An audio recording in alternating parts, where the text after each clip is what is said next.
What kind of down payment you got? Still waiting for my tax refund. I don't want to put nothing, because I ain't gonna lie, I don't have no money to put down on it. I have $52 left at the bank to last until Friday. Today is Monday. Currently drowning in $60,000 worth of debt. Some people don't just repeat mistakes, they double down on them. Welcome to the channel. I'm Mike, and here we talk about money, cars, avoiding debt, and keeping more of your paycheck. If that sounds good, hit that like and subscribe button and drop a comment. You say 400 a week? No, 400 a month. I could probably do 450. A week? No, a month. So what you looking for? I seen online, looks like you got a ZL1 Camaro. Oh yeah, it's super clean, brother. You like that? Yeah. What kind of down payment you got? Still waiting for my tax refund. I could probably do like 750 to 1,000. On this Camaro? Yeah, I think you could give me around. You say 400? Yeah. I don't know, with 1,000 down? I mean, I could probably do 1,500 once I get my tax money. How strong is your credit?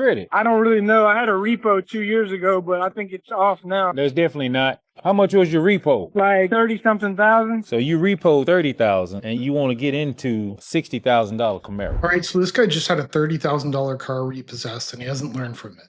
He's already out looking for a $60,000 Camaro. How does that even make sense? If he just lost a car because he couldn't afford it, maybe don't go out looking for one that costs twice as much. This is exactly how people stay broke. Upgrading to things they have no business buying. How long you been on your job and how much you make a month gross? I've been on my job for about 5.5 months, and I make like 4,200 a month. 4,200 a month. I DoorDash too, so probably an extra 400 a month. So you gonna DoorDash in this Camaro? No, this will be an everyday driver. So you got a car right now? Yeah, I have a Toyota Corolla. You don't want to trade it in? Because you're going to need some more money down, sir. No, I don't want to trade it. My mom and dad bought this one for me. Hey, well, you want to ask your mom and dad to co-sign for you? Because there's no way I can get you at 400 a month. We'll work all that out when you come in. So we're going to come in Saturday at noon? Yeah, do Saturday at 12:30. I appreciate you calling us. We're going to work that out. All right, sounds good, boss. Ain't no way in hell you're going to get that for 400 a month. Don't come in here with that. I'm guessing he wants that payment around 400 because that's what he's making with DoorDash. The extra job is just basically to cover the car payment. Personally, I'd rather skip on the car and quit the extra job. He already has a car, a free one his parents bought him. That's the perfect opportunity to save money and drive that thing until the wheels fall off. So what's the requirements you think I'm gonna have to trade the Mazda 6 I got now? Do you still own it? Yeah, I'm close to a year in. Okay. Just bring it in and bring your recent pay stubs. Obviously, you have proof of insurance. I got insurance on it, yep. I don't want to put nothing, because I ain't gonna lie, I don't have no money to put down on it, then I ain't gonna lie to you. Okay. But I do need something bigger, because I had a Yukon. I had it for 5 years. I bought it out. It was fine, but it kept giving me problems, so I sold it. What's your monthly payment right now? Where are you at? 532, 536, one of them. Okay. Now, you know this Yukon, that ain't going to be no $500 payment. You know that, right? Yeah. I can probably go no more, probably 615. Well, I'll tell you what, just come up here and we'll see what we can do. Okay, you said bring what with me? Just my pay stub? Yes, sir. Okay, I can print them around right here at the desk. That'll be at 4 o'clock, correct? Yeah. All right. I'll see you then. All right. So this guy is out trying to buy a new car and doesn't even have $1 to put down. What is he thinking? If you don't have the money saved for a down payment, you're not ready to buy. Cash is always best though. This is how people end up buried in loans they can't handle. No cash up front, high interest, and 6 months later, they're regretting it. And just like the last clip, he's already got a car, but wants to go deeper into debt. He said he can get the car ready. We just got to get you approved. Getting the car ready and you ain't approved. About to call this customer on this Dodge Challenger. Need his paycheck stub. He's fresh on the job, so we're trying to do everything we can to get him approved. It's going to be a process, but got confidence in my finance team. I just talked to Raul. He said, you got your check stubs in order? We need them, brother. I just got paid today, so I will have one straight, and then I emailed you the other two. I got those two. So yeah, get that other one, because we need that to even push anything over to the bank. So get that other one and we can go from there. Was the car gonna be able to be ready today? He said he can get the car ready. We just got to get you approved. Getting the car ready and you ain't approved. You know what I'm saying? So we got to have them check stubs to get you approved. Yeah, I'm texting my boss right now to see if he can email it. Well, after you get it or after she tell you, give me a call back or I'll check back on you in about 10 minutes. All right, bro. Thank you. Buying a new car right after starting a new job is one of the worst decisions you can make. At my last job, I was in a position where sometimes I had to either tell people they were laid off or terminated. I talk with these guys every day, and they'd be excited about purchases they were making. Things like new vehicles.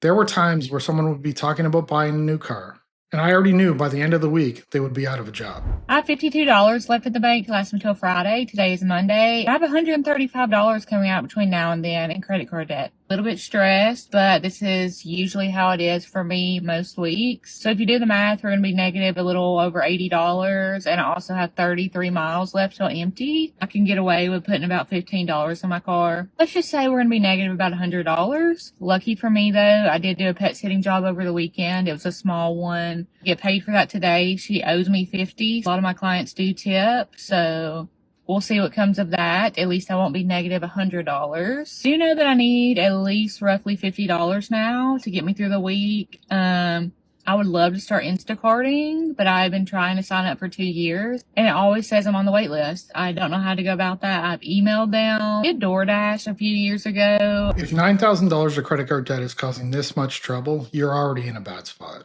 The payment's only around $130, so something else is going on. Either she's got a lot of other big debts or her income is just really low.